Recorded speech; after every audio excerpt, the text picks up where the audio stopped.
로마서 13장 1절에서 7절 말씀 천천히 한 목소리로 합독합니다.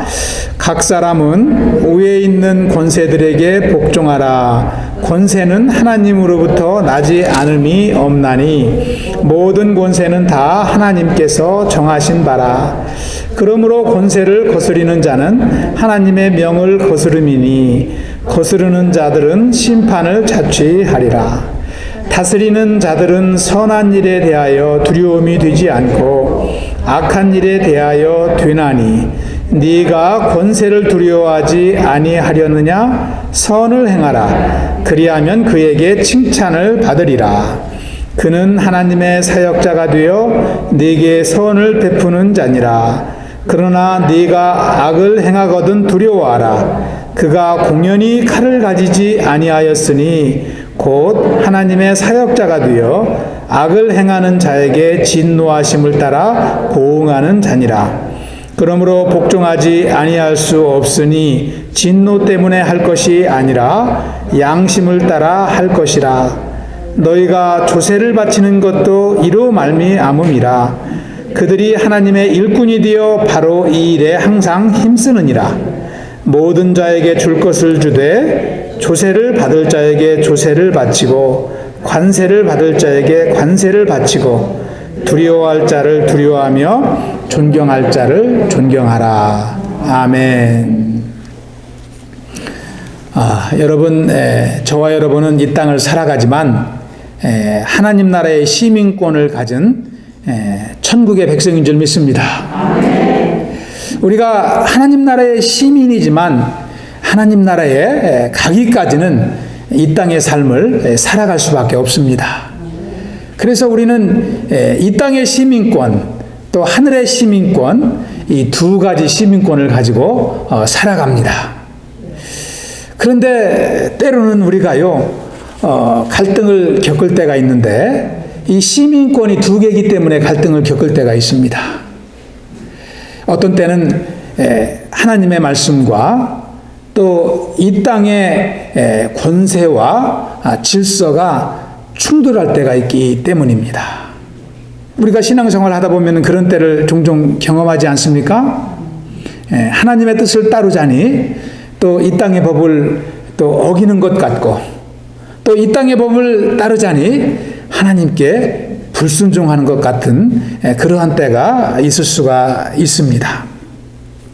그런데요, 오늘 말씀을 보면은 이 세상의 질서와 권세도요, 하나님의 말씀과 뜻과 전혀 무관하지 않다는 것입니다. 이 믿음이 없는 사람들이 세워놓은 질서 같지만 그 모든 권력과 질서를 통치하시는 분은 누구시라고요? 하나님이시라는 거예요.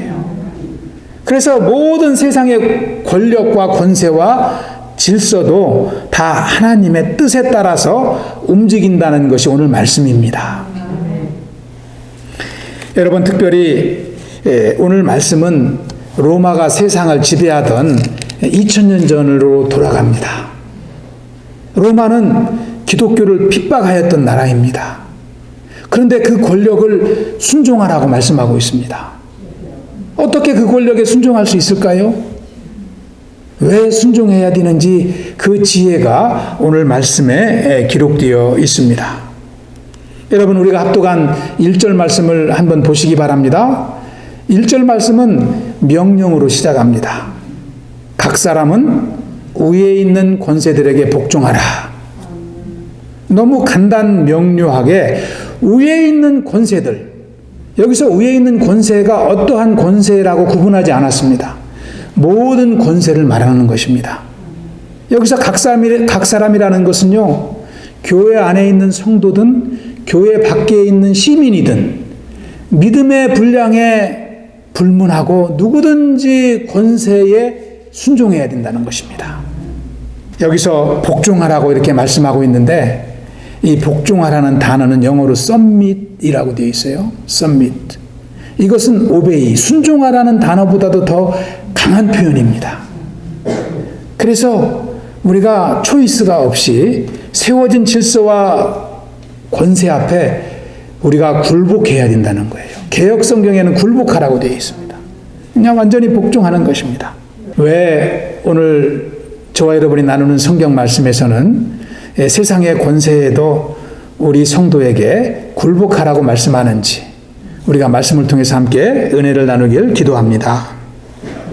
첫 번째, 우리가 세상의 권세에도 굴복해야 되는 이유는요, 첫째는 모든 권세는 다 하나님으로부터 나왔기 때문입니다. 1절과 2절을 보면은 그 내용을 우리가 알 수가 있습니다. 여러분 1절을 다시 한번 보시기 바랍니다. 명령과 그 이유를 설명하고 있습니다. 각 사람은 위에 있는 권세들에게 복종하라. 그리고 그 다음에는 원래 헬라어 성경에는 가르라는 이 왜냐하면이라는 상관 접속사가 있는데 우리말 성경에는 그 접속사가 생략이 되어 있어요. 그래서 1절을 그 접속사를 넣고 읽어보면 이렇습니다. 각 사람은 위에 있는 권세들에게 복종하라. 왜냐하면 권세는 하나님으로부터 나지 않음이 없나니. 그리고 또 두 번째는 모든 권세는 다 하나님께서 정하신 것이다. 모든 권세가 하나님으로부터 나왔고 또 그 권세를 만드신 분도 하나님이라는 거예요. 놀랍지 않습니까? 그래서 세상의 모든 질서와 권세에 우리 성도들은 순복해야 된다는 거예요. 여러분 아까도 말씀을 드렸지만 어떻게 믿는 사람들을 고통하고 또 이제 핍박하는 이 로마의 권세에도 복종하라고 성경은 말씀하고 있는 걸까요? 우리는 의문을 갖지 않을 수가 없습니다. 구약 성경에 보면은요, 출애굽기 9장 16절에 보면은 이스라엘을 노예로 삼았던 바로 왕을 세우신 분도 하나님이라고 기록하고 있어요. 이 바로의 권세도 하나님이 주셨다는 겁니다. 여러분 실질적으로 역대하 32장에 보시면은요, 여호와께서 한 천사를 보내서 아수르의 군대를 진멸하는 그런 말씀이 나옵니다. 아수르는 이방 국가거든요. 이방 국가고 하나님의 백성들을 공격하여 이 북이스라엘을 멸망시킨 나라입니다. 그런데 이 아수르의 군사를 진멸할 때는 언제인고 하니 이스라엘 백성들이 하나님께 순종할 때, 하나님께 순종할 때는 이방 족속들을 하나님이 진멸하십니다. 그런데요, 역대하 33장에 가시면 11절에 보면은 여호와께서 아수르의 군대 지휘관을 사용하실 때가 있어요. 32장에서는 진멸하실 때가 있는데 이 권력을 하나님께서 사용하실 때가 있는데 그 권력을 통해서 어떤 일에 사용하시냐면 므낫세, 이 므낫세는요, 이 유다 왕입니다. 하나님의 백성의 지도자입니다. 그런데 하나님의 백성들을 진멸하는데 이방의 믿음 없는 권력을 사용하십니다. 이스라엘의 군대의 권력도 하나님이 주신 것이고 믿음 없는 이방 족속의 권세도 하나님이 다 컨트롤하시는 거예요. 근데 성경에 나와 있는 말씀입니다. 이것을 통해 볼 때에 세상의 모든 권세는 하나님께 속하지 않은 것이 없는 것이죠. 하나님은 모든 권세를 다 하나님께 굴복하게 하시고 하나님의 영광을 위하여 사용하신다는 것을 우리는 알 수가 있습니다. 그래서 2절에 말씀하기를 어떻게 말씀하고 있습니까? 2절을 다시 한번 합독해 볼까요? 시작. 그러므로 권세를 거스르는 자는 하나님의 명을 거스름이니 거스르는 자들은 심판을 자취하리라. 이 세상의 모든 질서가 하나님의 섭리 가운데 이루어지고 있다는 것을 말씀하고 있습니다. 그래서 우리는 믿음으로 모든 질서에 순종하는 삶을 살아야 되는 줄 믿습니다. 실질적으로 로마 시대에 이 성도들은요, 이 로마의 핍박을 너무나 괴로워하고 있었습니다. 믿는다는 이유로 순교를 당하고 목숨을 잃는 그런 상황이었기 때문에 너무나 로마의 핍박을 두려워하고 또 로마의 핍박에 대해서 참 이제 대항하는 그런 마음들을 갖고 있었습니다. 특히 유대 출신 성도 중에는 이 유대의 나라가 로마의 속국이 된 것에 대해서도 많은 불만을 갖고 있었습니다.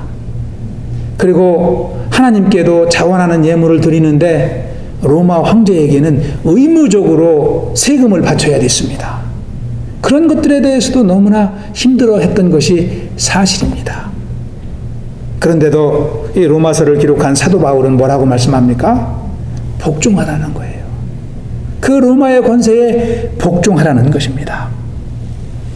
이런 상황 가운데에도 사도 바울은 질서 안에서 하나님의 뜻을 이루기 위해서 기도했던 것을 우리는 알 수가 있습니다. 우리가 믿음으로 세상의 질서에 순종하며 세상을 변화시키는 것이 하나님의 뜻이기 때문입니다. 성도는요, 내가 옳다고 해서 세상과 또 믿음 없는 백성들과 싸우는 것이 바른 길만은 아닙니다. 우리가 우리의 의를 주장할 때가 있지만 믿음 없는 백성들을 위해서 기도하고 또 질서 안에서 모범을 보이고 그럼으로써 세상을 변화시키는 것이 성도의 삶인 줄 믿습니다. 여러분, 우리가 수요 예배를 통해서 사도행전 말씀을 끝까지 다 묵상했지 않습니까? 10개월에 걸쳐서 사도행전을 보았는데 사도행전 마지막은 어떻게 끝나고 있나요? 사도 바울이 복음을 전하다 죄수가 됩니다. 감옥에 가게 됩니다. 그런데 그는 죄수의 몸이지만 로마의 권력 앞에 순종합니다. 오히려 그 권력을 통해서 황제에게까지 상소하고 그 권력의 힘을 입어서 죄수의 몸이지만 로마에까지 가서 복음을 전하는 역사를 이루어내지 않습니까? 이것이 바로 성도들의 삶이라는 거예요. 사도 바울이 권력 앞에 순종함으로 끝까지 주님께서 맡겨주신 사명을 감당하였던 것과 같이 우리 성도는 세상에 살면서 질서를 지킴으로 세상을 변화시키는 삶을 살아야 된다는 것을 우리는 알게 됩니다. 우리가 이웃 간에도 마찬가지입니다. 양보하고 질서 안에 살면서 이웃에게 감동을 주고 변화시키는 그런 역사가 일어나야 될 줄로 믿습니다. 두 번째 말씀을 통해서 볼 때에 우리가 세상 권세에도 복종해야 되는 이유는 3절 4절에 나와 있습니다. 이 권세는 우리에게 유익을 주기 때문입니다. 세상 권세가 우리를 지켜주고 우리의 삶을 보호한다는 것입니다. 여러분, 3절을 보시면 3절은 왜 우리가 세상의 법과 권세에 복종해야 되는지 그 이유를 말씀하고 있습니다. 우리 다시 한번 합독합니다. 3절 시작. 다스리는 자들은 선한 일에 대하여 두려움이 되지 않고 악한 일에 대하여 되나니 네가 권세를 두려워하지 아니하려느냐? 선을 행하라. 그리하면 그에게 칭찬을 받으리라. 여기에서 다스리는 자들은요, 통치자를 말하는 것이죠. 다시 말하면 권세를 갖고 있는 정치인들을 말하는 것입니다. 그들에게 우리가 순종할 때 두렵지 않다는 거예요. 불순종하면 두렵게 된다는 것입니다. 제가 집에서 교회를 올 때 그 1번가 그 게이츠빌 가는 도로에서 내려오거든요. 116번 도로라고 되어 있더라고요. 내려올 때 한 1, 2마일이 내리막길입니다. 그래서 아주 앞에 이 경치를 감상하면서 이렇게 교회로 오곤 하는데요. 근데 이 내리막길에서는 조심할 게 있어요. 거기에 보니까 그 제한 속도가 55마일입니다. 그런데 55마일은 금방 넘어갈 수가 있어요. 특히 내리막길이니까 브레이크를 두세 번 밟아주지 아니하면 60마일, 65마일도 가더라고요. 이 가속 페달을 밟지 않아도 그냥 60마일이 넘어갑니다. 그래서 저도 가끔가다 깜짝깜짝 놀랄 때가 있어요. 그래서 저는 늘 브레이크를 밟습니다. 마찬가지라는 거예요. 우리가 세상을 살면서 세상 법은 마치 나를 안전하게 지켜주는 브레이크와 같은 것입니다. 그래서 하나님의 말씀과 세상의 질서가 충돌된다 하더라도 우리는 무조건 세상의 질서를 무시하면 안 되고 내 마음을 참 이제 조절해서 브레이크를 밟아가며 살아야 된다는 것입니다. 이것이 오늘 3절에서 말씀하는 것입니다. 또 4절에 보면은 우리가 이 세상의 질서와 권세와 통치자에게 순종할 때 그것이 곧 우리에게 유익이 된다는 것입니다. 4절을 보시면 그는 하나님의 사역자가 되어 내게 선을 베푸는 자다 그랬습니다. 여기서 그는 세상의 권력과 권력을 가진 통치자를 말합니다. 이 세상의 권력자를 뭐라고 기록합니까? 하나님의 사역자라고 기록하고 있습니다. 여기서 사역자라는 단어는 이 디콘, 이 집사를 말하는 디콘이라는 단어로 쓰여 있어요. 여러분, 정치인들도 집사님과 같은 역할을 한다는 거예요. 이것이 성경이 주는 말씀입니다. 여러분, 집사님은 하나님을 섬기며 하나님의 사역을 감당하는 일꾼입니다. 하나님이 세우신 일꾼이 집사님이에요. 그런데 세상의 통치자도 이와 같은 일을 한다는 것입니다. 여러분, 아까도 말씀을 보았지만 구약시대 이방의 통치자들도 하나님께 쓰임 받았습니까? 쓰임 받지 않았습니까? 쓰임 받았습니다. 이와 같이 세상의 통치자들도 하나님은 다 쓰신다는 것을 4절에서 다시 한번 강조하고 있는 것입니다. 그래서 우리는 세상을 살아가면서 나라의 질서를 순종해야 될까요? 내 뜻대로 살아도 될까요? 너무나 당연한 것입니다. 여러분, 우리나라에서 이 종교 중에서 여호와 증인이 큰 문제가 되는 것 중에 하나가 우리나라 국민의 4대 의무 중에 하나인 병역의 의무를 여호와 증인은 순종하지 않습니다. 그래서 군에 가지 않고 어디로 가요? 감옥으로 가잖아요. 그러면서 스스로 옳다고 하지만 오늘 성경에 비추어 볼 때 나라의 법에 순종하지 않는 이것은 믿음의 백성이라고 할 수가 없는 것입니다.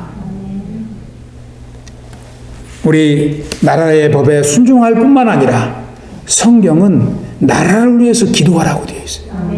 통치자들을 위해서 기도하라고 되어 있습니다. 여러분, 디모데전서 2장을 한번 보겠습니다. 디모데전서 2장 1절 2절을 보시면 첫째로 권하노니 모든 사람을 위하여 간구와 기도와 도구와 감사를 하되 그랬습니다. 임금들과 높은 지위에 있는 모든 사람을 위하여 하라 그랬습니다. 여기서 1절에 나와 있는 간구와 기도와 도구와 감사, 이것은 간구라는 것은 특별 기도입니다. 그리고 기도라는 것은 우리가 일반적인 기도를 말하는 것이고요. 도구라는 것은 중보 기도를 말합니다. 이 통치자들과 나라를 위해서 열심히 중보 기도하라는 거예요. 그리고 그들에게 감사함으로 나아가라. 이렇게 성경은 말씀하고 있습니다. 2절에 보면은 우리가 이렇게 기도해야 되는 목적은 2절에 보면은 마지막에 이는 우리가 모든 경건과 단정함으로 고요하고 평안한 생활을 하려 함이라 그랬습니다. 여러분, 정치하는 분들이 나라를 통치하면서 우리의 삶을 보호하지 않습니까? 교통질서가 우리의 생명을 지키듯이 나라의 법과 질서가 우리의 삶을 평안하게 지켜주는 줄 믿습니다. 그래서 우리는 그들을 위해서 기도하고 그들의 통치에 따라가는 삶을 살아야 됩니다. 여러분, 자연 질서도 우리가 지키지 않을 때 자연을 통해서 우리가 얼마나 많은 피해를 당하게 됩니까? 자연을 파괴할 때 날씨에 이상 기온이 오고 또 폭우가 오고, 그래서 해마다 많은 인명피해와 또 재산의 피해를 입는 것을 우리는 잘 알고 있습니다. 하나님은 천지 우주 만물을 지으시되 질서 가운데 지으셨습니다. 그리고 질서 가운데 운행하고 계십니다. 그래서 우리가 그 질서 안에 살아가는 것이 창조주 하나님의 뜻에 순종하는 삶인 줄 믿습니다. 할렐루야. 우리 교회 안에도 질서가 있습니다. 교회 안에도 하나님의 말씀이 있지 않습니까? 우리는 하나님의 말씀에 순종하며 하나님의 뜻을 이루는 삶을 살아가는 것입니다. 성령의 역사가 있습니다. 성령님은 날마다 우리의 삶을 주관하시고 우리의 심령을 주관하시고 우리에게 은혜와 기쁨을 주시는 분이십니다. 그래서 우리의 생각을 내려놓고 날마다 성령의 뜻을 따라 살아가는 것입니다. 또 교회 안에는 하나님이 세워주신 주의 종이 있습니다. 주의 종을 통해서 말씀을 선포하게 하시고 주의 종을 통해서 가르침을 허락하시는 것입니다. 그래서 우리는 주의 종의 가르침에 순종하는 것입니다. 또 성도들 가운데 리더들을 세워주셨습니다. 구역장님들을 세워주시고 위원장님들을 세워주시고 권사님들을 세워주시고 집사님들을 세워주시고 이런 질서 가운데 우리가 서로 순종하며 하나님의 뜻을 이루는 것이 교회 사역인 줄 믿습니다. 하나님은 질서의 하나님이십니다. 복을 베푸시되 이 질서를 따라 복을 베푸시는 하나님이신 줄 믿습니다. 저와 여러분이 참 이제 하나님께 순종하며 질서 가운데 은혜를 나누는 믿음의 공동체를 세워가시길 축원합니다. 마지막으로 오늘 말씀을 통해 볼 때 우리가 이 세상의 질서와 권세에 순종하되 하나님의 진노를 두려워해서 순종하는 것이 아니라 우리가 양심을 가지고 자발적으로 순종하라고 말씀하고 있습니다. 우리 5절에서 7절 말씀해 보면 그 내용이 나와 있습니다. 우리 5절을 특별히 한번 다시 합독하겠습니다. 5절 말씀. 그러므로 복종하지 아니할 수 없으니 진노 때문에 할 것이 아니라 양심을 따라 할 것이라. 아멘. 여기서 양심이라는 것은요, 특별히 신앙적 양심을 말합니다. 이것은 하나님의 자녀로서 의무감을 가지라 이런 뜻으로 해석할 수 있습니다. 하나님의 자녀는 하나님의 자녀된 의무와 책임이 있다는 거예요. 세상을 살아가면서 그 책임이 바로 질서를 따라가는 것, 순종하는 것입니다. 여러분 가정에도 질서가 있지 않습니까? 서로 사랑하지 않으면 가정의 질서도 깨지는 것입니다. 사이에도 질서가 있습니다. 섬기지 않으면 사이의 질서도 무너지는 거예요. 교회에도 질서가 있고 나라에도 질서가 있는 것입니다. 그래서 6절, 7절은 무슨 비유를 들고 있습니까? 6절에 보시면 너희가 조세를 바치는 것도 이로 말미암음이라 그랬습니다.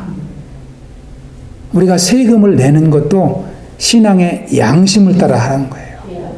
벌금 물을까 봐 겁내서 하는 것이 아니라 하나님의 말씀이니까 나라의 법을 따라가는 양심을 가지고 세금을 납부해야 된다는 것입니다. 7절에 보면은 세금의 종류도 말씀하고 있지요. 조세를 받을 자에게 조세를 바치고 관세를 받을 자에게 관세를 바치고. 조세라는 것은요, 그 당시 로마 시대에 로마의 속국들이 있습니다. 로마가 정복한 나라들이 로마에게 바치는 세금이 조세였습니다. 오늘날에는 그러한 세금이 없지만 이 관세는 국민으로서 나라에 바치는 세금입니다.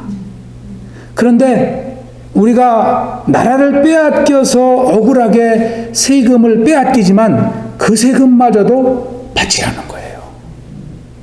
그 두려움 때문에 바치지 말고 양심적으로 바치라 이렇게 말씀하고 있습니다.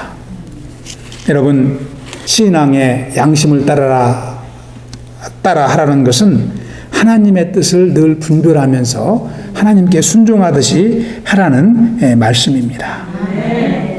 세상의 권력도 하나님이 통치하신다는 것을 생각할 때 우리의 인생을 주관하시는 분이 하나님이신 것을 우리가 깨닫게 되는 줄로 믿습니다. 또 한 가지 우리가 신앙의 양심을 가지라는 말 중에는 우리가 하나님의 뜻을 분별하라는 뜻이 있습니다.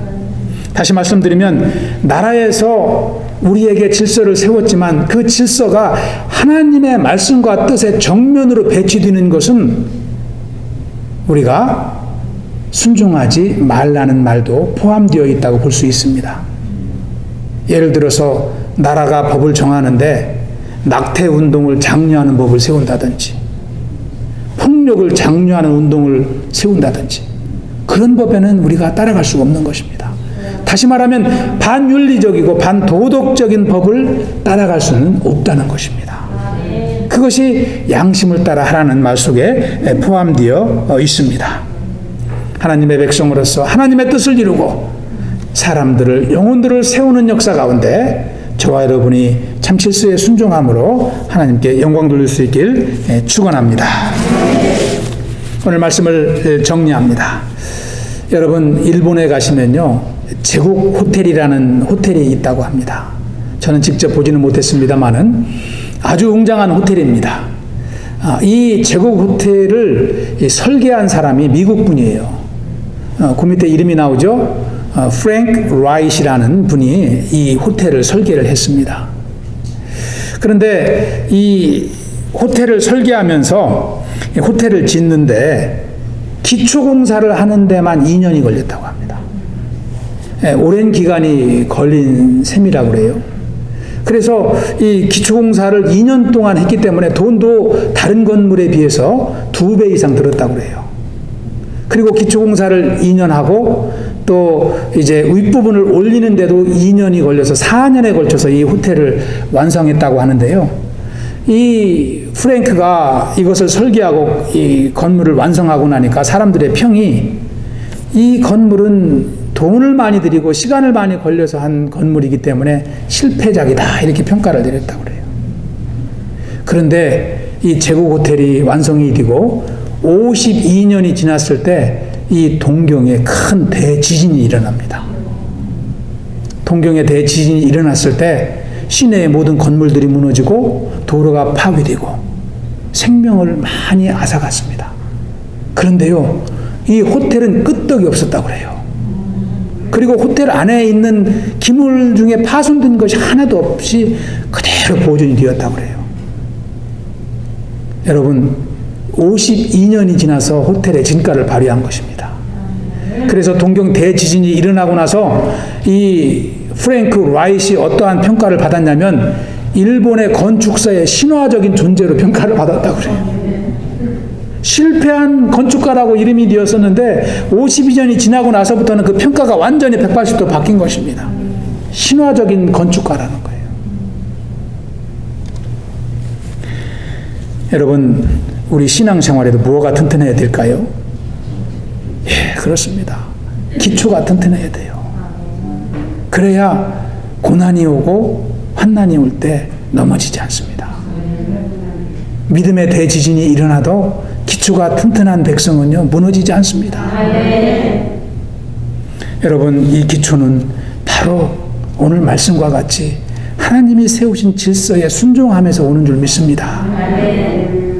여러분, 마태복음 7장 24절에서 예수님은 가르치십니다. 그러므로 누구든지 나의 이 말을 듣고 행하는 자는 그 집을 반석 위에 지은 지혜로운 사람 같다 그랬습니다. 예수님의 말씀에 순종하는 자가 반석 위에 튼튼한 집을 지은 인생이라는 거예요. 비가 오고 창수가 와도 무너지지 않습니다. 마태복음 22장 21절에서는 그런즉 가이사의 것은 가이사에게, 하나님의 것은 하나님께 바치라 그랬습니다. 여기서 가이사는 그 당시 로마 황제를 말하는 것이죠. 세상 임금에게 바칠 것, 나라에게 바칠 것은 바치고 하나님께 드릴 것은 또 구별되이 드리라. 이것이 믿음의 백성의 삶이라는 것을 말씀하고 있습니다. 여러분, 운동선수가요, 가장 상 중에서 받는 상 중에서 귀한 상이 어떤 상인지 아세요? 올림픽에서 받는 상이 가장 귀하다고 그래요. 운동선수가 올림픽에서 우리나라도 메달을 따면은 연금이 나옵니다. 평생 연금이 나와요. 그리고 올림픽의 메달이 귀한 이유는 다른 데 있는 게 아니라 올림픽 경기의 규칙이 엄하기 때문에 그래요. 그래서 올림픽에서 메달을 따기가 쉽지 않습니다. 아무리 힘이 있고 기술이 좋아도요, 경기 규칙에 조금이라도 어긋나면 그 메달이 취소됩니다. 메달을 따고 난 뒤에도 나중이라도 그것이 발견되면 메달을 반납해야 되는 것이 올림픽 규칙이에요. 그렇기 때문에 운동선수가 가장 값진 메달은 올림픽 메달입니다. 저와 여러분이 우리의 삶 가운데 규칙을 지키는 것이 얼마나 하나님께 영광 돌리는 길인가, 오늘 말씀을 통해서 깨닫게 되는 줄로 믿습니다. 규칙이 까다롭다고 불평하지 말고 까다로운 규칙일수록 저와 여러분이 하나님께 영광 돌릴 수 있는 귀한 기회가 된다라고 우리가 믿음으로 규칙을 순종하는 승리의 인생이 되시길 축원합니다. 기도하겠습니다. 아버지 하나님, 감사합니다. 오늘도 로마서 말씀을 묵상하며 참 하나님의 세우신 질서를 배우게 하시니 감사를 드립니다. 아버지, 우리가 이 땅을 살아가는 동안 질서의 인생이 되도록 인도하여 주시옵소서. 세상의 질서에 참 이제 순종하며 또 하나님의 세우신 질서에 순종함으로 영광 돌리는 삶이 되게 하여 주시기만을 간절히 기도합니다. 하나님 아버지, 감사합니다. 이 지역의 교회를 세우시고 또 하나님의 질서를 따라 영광 돌리게 하시니 감사를 드립니다. 성도들의 각 가정의 삶을 주장하여 주시고 인도하여 주시고 하나님의 능력 안에 승리의 삶을 살아갈 수 있도록 축복하여 주시옵소서. 감사하오며 예수님 이름으로 기도하옵나이다. 아멘.